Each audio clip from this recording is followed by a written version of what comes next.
My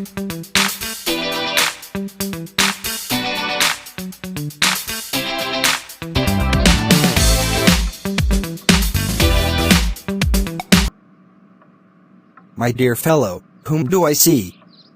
Ivan Vasilovich. I am extremely glad. Now this is a surprise, my darling. How are you? Thank you, and how may you be getting on? We just get along somehow, my angel, thanks to your prayers, and so on. Sit down, please do. Now, you shouldn't forget all about your neighbors, my darling. My dear fellow, why are you so formal in your get-up? Evening dress, gloves, and so on. Can you be going anywhere, my treasure? No, I've come only to see you, Honored Stepan Stepanovich. Then why are you in evening dress, my precious? As if you're paying a New Year's Eve visit. Well, you see, it's like this. I've come to you, Honored Stepan Stepanovich, to trouble you with a request. Not once or twice have I already had the privilege of applying to you for help, and you have always, so to speak. I must ask your pardon, I am getting excited. I shall drink some water, Honored Stepan Stepanovich. He's come to borrow money. Shan't give him any. What is it, my beauty? You see, Honored Stepanich. I beg pardon, Stepan Hunarich. I mean, I'm awfully excited, as you will please notice. In short, you alone can help me, though I don't deserve it, of course, and haven't any right to count on your assistance. Oh, don't go round and round it, darling. Spit it out. Well? One moment, this very minute. The fact is, I've come to ask the hand of your daughter, Natalia Stepanovna, in marriage. By Jove. Ivan Vasilovich. Say it again, I didn't hear it all. I have the honor to ask. My dear fellow. I'm so glad, and so on. Yes, indeed, and all that sort of thing.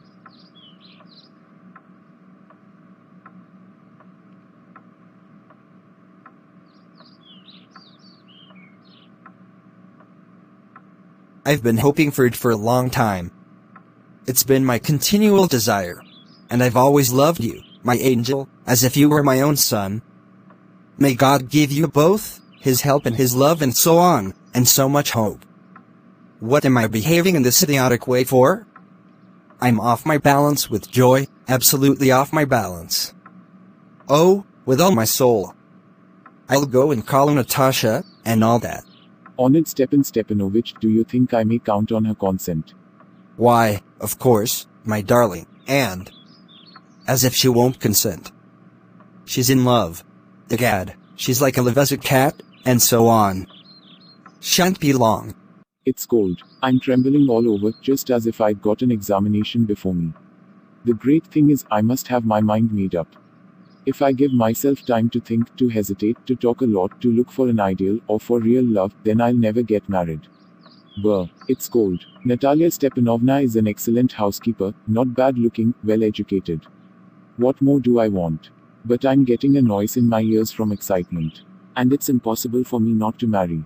In the first place, I'm already 35, a critical age, so to speak. In the second place, I ought to lead a quiet and regular life. I suffer from palpitations, I'm excitable and always getting awfully upset. At this very moment my lips are trembling, and there's a twitch in my right eyebrow. But the very worst of all is the way I sleep. I no sooner get into bed and begin to go off, when suddenly something in my left side gives a pull, and I can feel it in my shoulder and head. I jump up like a lunatic, walk about a bit and lie down again, but as soon as I begin to get off to sleep there's another pull. And this may happen 20 times. Well, there, it's you, and Papa said, go, there's a merchant come for his goods. How do you do, Ivan Vasilovich? How do you do, honored Natalia Stepanovna? You must excuse my apron and negligee. We're shelling peas for drying. Why haven't you been here for such a long time? Sit down. Won't you have some lunch? No, thank you, I've had some already. Then smoke. Here are the matches. The weather is splendid now, but yesterday it was so wet that the workmen didn't do anything all day. How much hay have you stacked? Just think, I felt greedy and had a whole field cut, and now I'm not at all pleased about it because I'm afraid my hay may rot. I ought to have waited a bit. Why, you're in evening dress. Well, I never. Are you going to a ball or what? Though I must say you look better. Tell me, why are you got up like that? You see, honored Natalia Stepanovna, the fact is, I've made up my mind to ask you to hear me out. Of course, you'll be surprised and perhaps even angry, but it's awfully cold. What's the matter? Well, I shall try to be brief. You must know, honored Natalia Stepanovna, that I have long, since my childhood, in fact, had the privilege of knowing your family. My late aunt and her husband, from whom, as you know, I inherited my land, always had the greatest respect for your father and your late mother. The Lomovs and the Chubukovs have always had the most friendly, and I might almost say the most affectionate, regard for each other. And, as you know, my land is a near neighbor of yours. You will remember that my oxen meadows touch your birchwoods. excuse my interrupting you. You say, my oxen meadows. But are they yours? Yes, mine. What are you talking about? Oxen meadows are ours, not yours. No, mine, honored Natalia Stepanovna. Well, I never knew that before. How do you make that out? How? I'm speaking of those oxen meadows which are wedged in between your birchwoods and the burnt moss. Yes, they're ours. No, you're mistaken, honored Natalia Stepanovna, they're mine. Just think, Ivan Vasilevich. How long have they been yours? How long? As long as I can remember. Really, you won't get me to believe that. But you can see from the documents, honored Natalia Stepanovna. Oxen meadows, it's true, were once the subject of dispute, but now everybody knows that they are mine. There's nothing to argue about.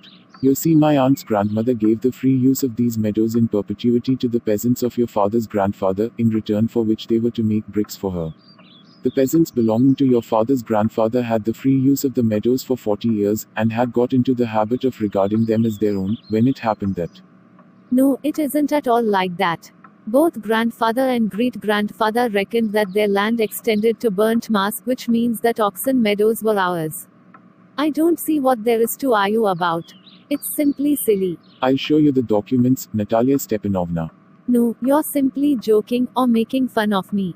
What a surprise. We've had the land for nearly 300 years and then we are suddenly told that it isn't ours. Ivan Vasilevich, I can hardly believe my own ears. These meadows aren't worth much to me. They only come to 5 desatins and are worth perhaps 300 rubles, but I can't stand unfairness. Say what you will, I can't stand unfairness. Hear me out, I implore you. The peasants of your father's grandfather, as I have already had the honor of explaining to you, used to bake bricks for my aunt's grandmother. Now my aunt's grandmother, wishing to make them a pleasant. I can't make head or tail of all this about aunts and grandfathers and grandmothers. The meadows are ours, that's all. Mine. Ours. You can go on proving it for 2 days on end, you can go and put on 15 dress jackets, but I tell you they're ours, ours, ours. I don't want anything of yours and I don't want to give anything of mine.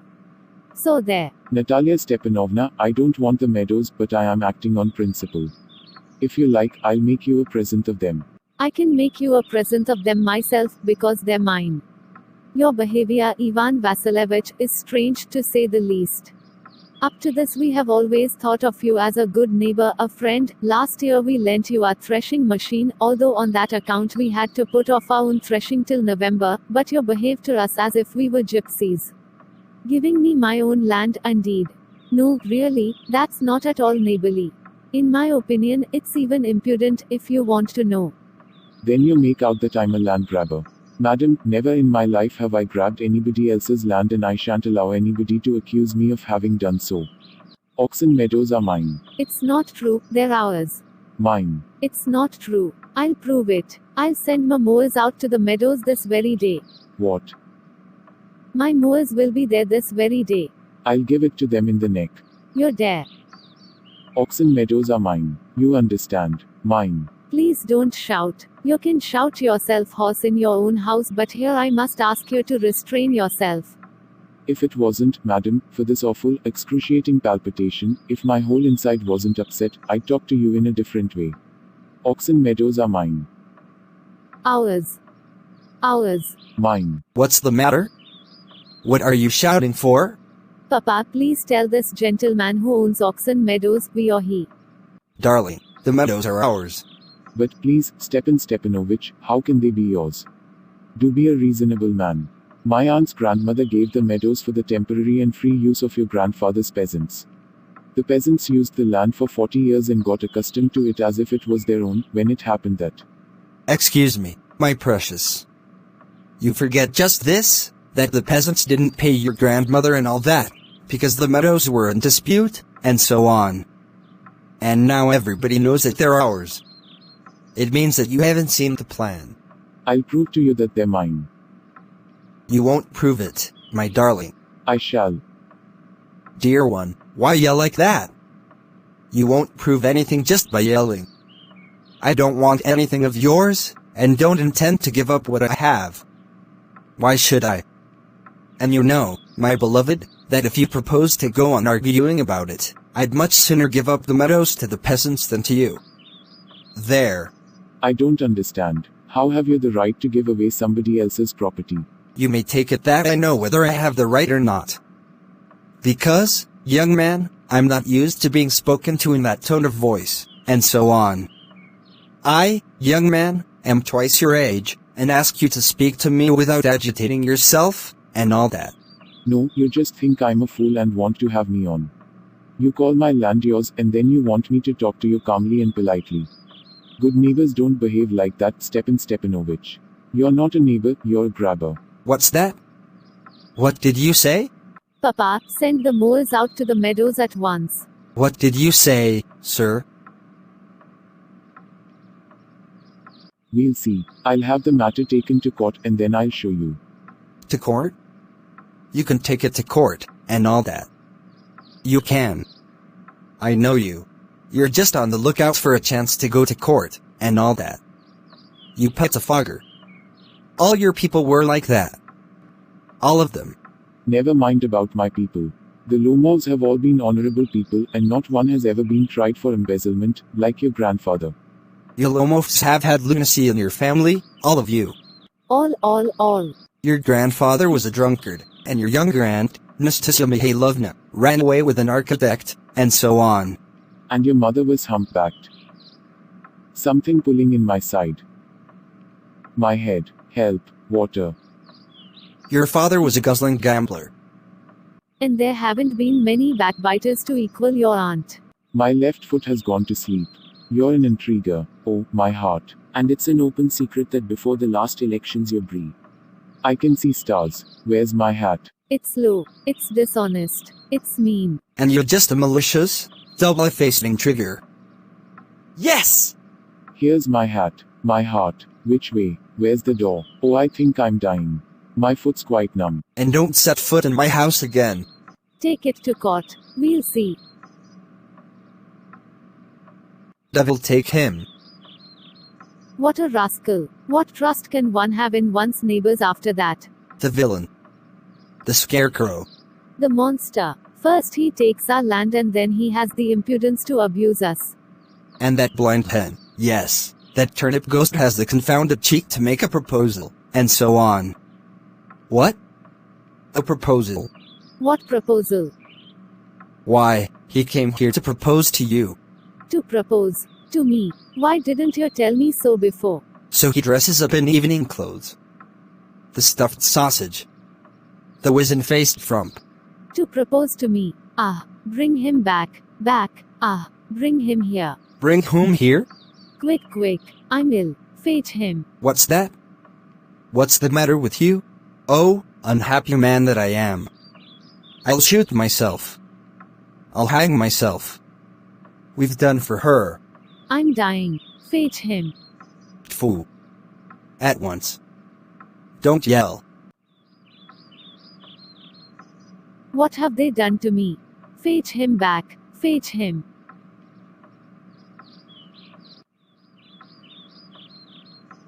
He's coming, and so on. Devil take him. Off. Talk to him yourself? I don't want to. Fetch him. He's coming, I tell you. Oh, what a burden, Lord, to be the father of a grown-up daughter. I'll cut my throat, I will, indeed. We cursed him, abused him, drove him out, and it's all you. You. No, it was you. I tell you it's not my fault. Now you talk to him yourself. My heart's palpitating awfully. My foot's gone to sleep. There's something that keeps pulling in my side. Forgive us, Ivan Vasilevich, we were all a little heated. I remember now, Oxen Meadows really are yours. My heart's beating awfully. My meadows. My eyebrows are both twitching. The meadows are yours, yes, yours. Do sit down. We were wrong. I did it on principle. My land is worth little to me, but the principle. Yes, the principle, just so. Now let's talk of something else. The more so is I have evidence. My aunt's grandmother gave the land to your father's grandfather's peasants. Yes, let that pass. I wish I knew how to get him started. Are you going to start shooting soon? I'm thinking of having a go at the blackcock, honored Natalia Stepanovna, after the harvest. Oh, have you heard? Just think what a misfortune I've had. My dog, guess who you know, has gone lame. What a pity. Why? I don't know. Must have got his leg twisted or bitten by some other dog. My very best dog, to say nothing of the expense. I gave mine of 125 rubles for him. It was too much, Ivan Vasilevich. I think it was very cheap. He's a first-rate dog. Papa gave 85 rubles for his Squeezer, and Squeezer heaps better than Guess. Squeezer better than Guess. What an idea. Squeezer better than Guess. Of course he's better. Of course Squeezer is young, he may develop a bit, but on points and pedigree he's better than anything that even Wojciechowski has got. Excuse me, Natalia Stepanovna, but you forget that he is overshot, and an overshot always means the dog is a bad hunter. Overshot is he? The first time I hear it. I assure you that his lower jaw is shorter than the upper. Have you measured? Yes, he's all right at following, of course, but if you want to get hold of anything. In the first place, our Squeezer is a thoroughbred animal, the son of harness and chisels, while there's no getting at the pedigree of your dog at all. He's old and as ugly as a worn-out cab horse. He is old, but I wouldn't take 5 Squeezers for him. Why, how can you? Guess is a dog, as for Squeezer, well, it's too funny to argue. Anybody you like has a dog as good as Squeezer, you may find them under every bush almost. 25 rubles would be a handsome price to pay for him. There's some demon of contradiction in your today, Ivan Vasilevich. First you pretend that the meadows are yours, now that Guess is better than Squeezer. I don't like people who don't say what they mean, because you know perfectly well that Squeezer is 100 times better than your silly Guess. Why do you want to say he isn't? I see, Natalia Stepanovna, that you consider me either blind or a fool. You must realize that Squeezer is overshot. It's not true. He is. It's not true. Why shout, madam? Why talk rot? It's awful. It's time your Guess was shot and you compare him with Squeezer. Excuse me, I cannot continue this discussion, my heart is palpitating. I've noticed that those hunters are you most who know least. Madam, please be silent. My heart is going to pieces. Shut up. I shan't shut up until you acknowledge that Squeezer is 100 times better than your Guess. 100 times worse. Be hanged to your Squeezer. His head, eyes, shoulder. There's no need to hang your silly Guess, he's half dead already. Shut up. My heart's bursting. I shan't shut up. What's the matter now? Papa, tell us truly, which is the better dog, our Squeezer or his Guess? Stepan Stepanovich, I implore you to tell me just one thing, is your Squeezer overshot or not? Yes or no? And suppose he is? What does it matter? He's the best dog in the district for all that, and so on. But isn't my Guess better? Really, now? Don't excite yourself, my precious one. Allow me. Your Guess certainly has his good points. He's purebred, firm on his feet, has well-sprung ribs, and all that. But, my dear man, if you want to know the truth, that dog has 2 defects. He's old and he's short in the muzzle. Excuse me, my heart. Let's take the facts. You will remember that on the Marusinsky hunt my Guess ran neck and neck with the Count's dog, while your Squeezer was left a whole worst behind. He got left behind because the Count's whipper hit him with his whip. And with good reason. The dogs are running after a fox when Squeezer goes and starts worrying a sheep. It's not true. My dear fellow, I'm very liable to lose my temper, and so, just because of that, let's stop arguing. You started because everybody is always jealous of everybody else's dogs. Yes, we're all like that. You too, sir, aren't blameless. You no sooner begin with this, that and the other, and all that. I remember everything. I remember too. I remember, too. What do you remember? My heart, my foot's gone to sleep. I can't. My heart, what sort of a hunter are you? You ought to go and lie on the kitchen oven and catch black beetles, not go after foxes. My heart. Yes, really? What sort of a hunter are you, anyway?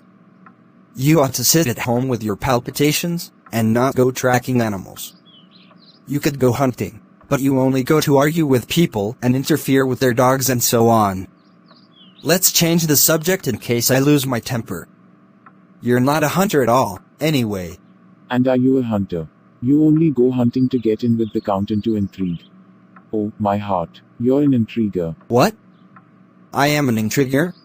Shut up! Intriguer. Boy. Pup.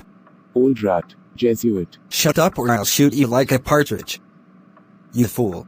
Everybody knows that, oh, my heart, your late wife used to beat you. My feet, temples, sparks. I fall, And you're under the slipper of your housekeeper. There, my heart's burst. My shoulders come off. Where is my shoulder? I die. A doctor. Boy. Milksop. Fool. I'm sick. Sick. What sort of a hunter are you? You can't even sit on a horse. Papa, what's the matter with him? Papa, look, Papa, Ivan Vasilevich, he's dead. I'm sick. I can't breathe. Air. He's dead. Ivan Vasilevich, what have you done to me? He's dead. A doctor. Oh! What is it? What's the matter? He's dead. Who's dead? So he is. My word. Water. A doctor. No, he doesn't drink. It means he's dead, and all that. I'm the most unhappy of men. Why don't I put a bullet into my brain? Why haven't I cut my throat yet? What am I waiting for? Give me a knife. Give me a pistol. He seems to be coming round. Drink some water. That's right. I see stars, mist, where am I?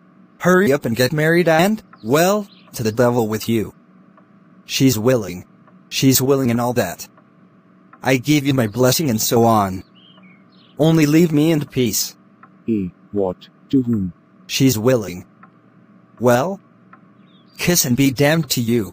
He's alive. Yes, I'm willing. Kiss whom?